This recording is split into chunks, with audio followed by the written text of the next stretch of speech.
For this video guys, so may pinapagawa sa akin flashlight. So sabi ng may-ari, hindi daw napupul yung battery, tsaka pagka sinasaksak saka lang daw magbubukas yung ilaw niya. So yung tinesting ko dito, so ipa-plug in natin siya. So yung pag-plug in ko siya diyan, so totoo ngang nagagamit lang siya pagka nakasaksak. So, yung ganitong problema ay may posibilidad na battery yung kanyang problema. So, nung binuksan ko na to ay una kong chinek dito yung kanyang battery. So, yung pag-check ko dito sa battery niya ay talagang 0-0 siya. So, parang naigan na to. Yan, 0-0 siya. So, yan, 0. So, inorderan ko na rin din siya sa Shopee ng battery. So, papalitan ko na lang. So, tapos yung magiging charger niya, yung Type-C na para kahit papaano ay nakikita kung charging ba or napupull charge siya. So, gagawin ko na lang siya ng paraan dito na ilagay siya dyan para kahit papaano ay magandang tignan. Tapos dito, ina-unboxing ko na yung in-order ko na battery. So, ito yung kanyang itsura. Lithium. Yan. So, yung voltage nito ay 3.7 volts. Ayan. So, i-check ko muna siya kung talagang legit na 3.7 volts or may karga or fake. Kasi minsan yung ganyang battery ay madalas fake. So, check natin kung anong voltahe nga. So, legit naman siya 3.8 volts. So, ibig sabihin may karga rin siya. Ayan.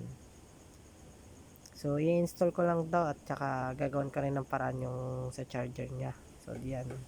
Diyan ko siya ilalagay sa loob na yan. Ayan. Tapos yung charger pin ilalagay ko rin dyan sa may taklob niya.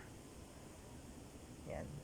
Tapos, ito yung gagawin kong charger niya. Ayan, yung Type-C. So, maganda to kasi kaya ito ay nakakapag-detect na full charge tsaka charging siya. So, chine-check ko muna siya kung kasya ba yung paglalagyan niya ng charger.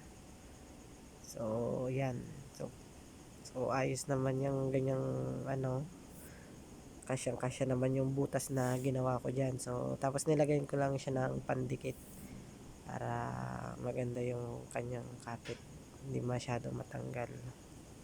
Yung sa battery naman, so, dyan ko siya ilalagay sa loob na yan. So, ilalagyan ko lang siya ng pandikit na yan. Yan. Para kahit papano ay hindi siya umaalog-alog. So, ganyan lang yung pagkakalagay ko dyan. So, makapit naman yung glue na yan. Galing din yan sa Shopee. So, dinoble ko pa nga yung pagkakalagay ng glue dyan, oh.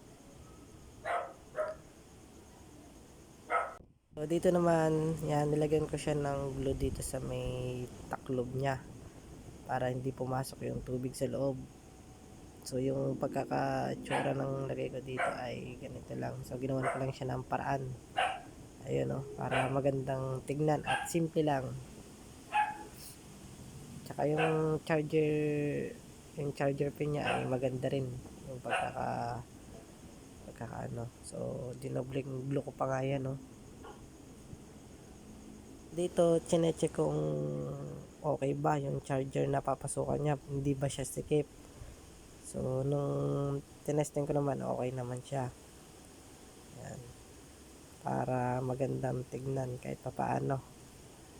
So, itong problem nito ay sira yung battery niya. Tsaka, ito ay modified ko lang. So, pinalitan ko ng battery tapos nilagyan ko ng panibagong charger.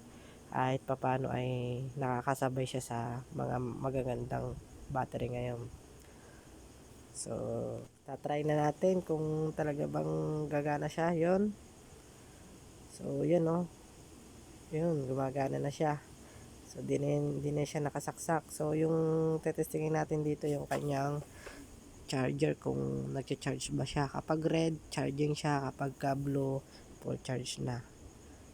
So, yan. Yan. Okay naman yung kanyang charger. Saktong sakto at saka fit na fit. So may indicator light yan. Yan o. Makikita nyo kung charging siya. So yan.